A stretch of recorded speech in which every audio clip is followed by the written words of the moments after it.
Opportunities are situations or elements that can be seized or capitalized on to support our goals. They include the future release and development of tank farm land.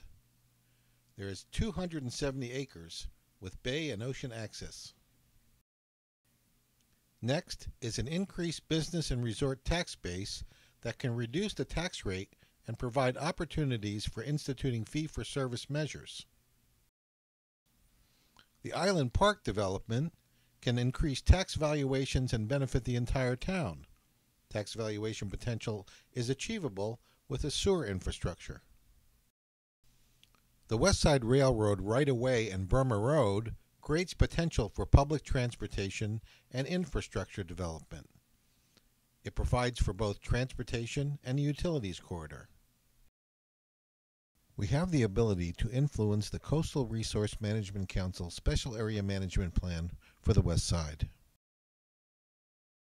There may be potential for Navy expansion due to future base realignment and closure actions or other consolidations. We also have an availability of potential sustainable energy sites. These include wind and tidal renewable energy sources. This shows the postulated economic weaknesses and threats that may undermine the town's economic well-being.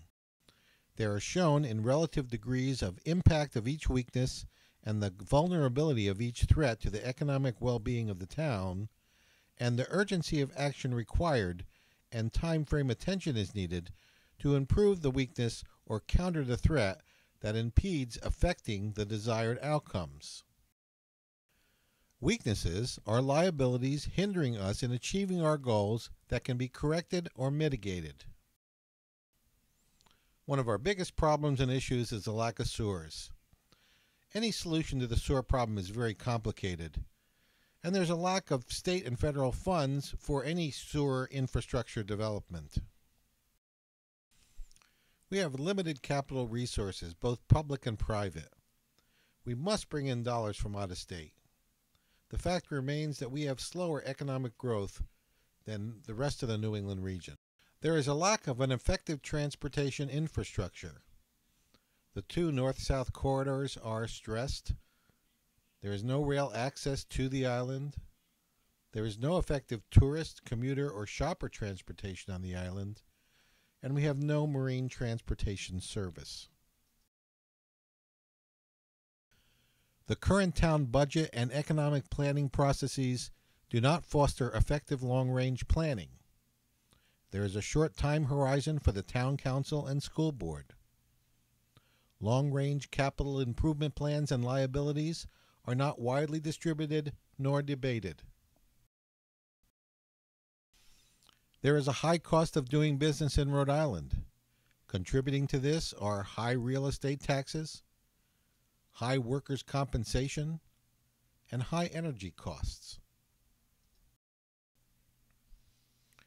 There is no legal governance mechanism on Aquidneck Island to implement across the three towns comprehensive development plans and visions such as the West Side Master Plan. Many organizations attempt to bridge the gap, but there is no legally binding mechanism to ensure the interests of one town are respected by the others.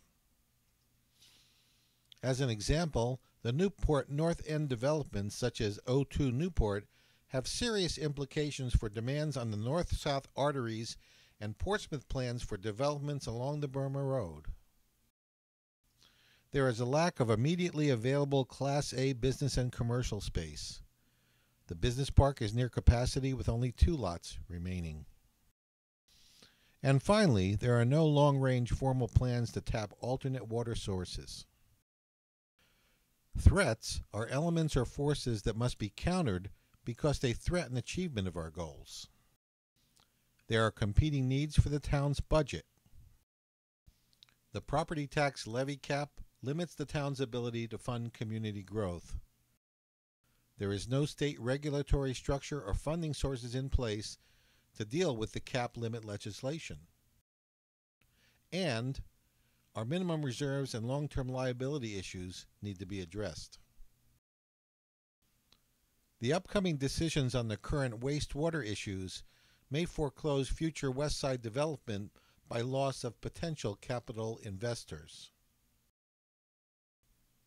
There is the possibility that the Navy may unduly delay or even never release Tank Farms 1, 2, and 3 to the town. Tank Farm 3 has the potential for a commercial sewage treatment plant for the Weaver's Cove development. There is a lack of affordable workforce housing on Aquidneck Island. This has resulted in a decline of a young adult professional workforce. Newport County lost 41% of the 25 to 34 age residents between 1994 and 2000. There remains an uncertain Navy long-term future on Aquidneck Island. Budget pressures will continue to force continuing demands to reduce Navy land-based infrastructure costs. Allowing liquid natural gas transits of Narragansett Bay may discourage high-end recreational development. There is a threat of an influx of development that threatens to degrade the New England village character of the town. It will result in higher traffic volume and commercial sprawl with low improvement valuations. The committee will continue its work along with the participation of the Town Council, committees and boards, our citizens, and other subject matter experts. We will develop ways to affect the elements required to ensure the continued economic well-being of the town in the next 5 years, 10 years, and beyond. We will endeavor to answer the following two basic questions. How will we do it? What policies and actions are required to achieve what we are trying to do? What will we need to do it? What resources and means will we have to bring to bear to make it happen?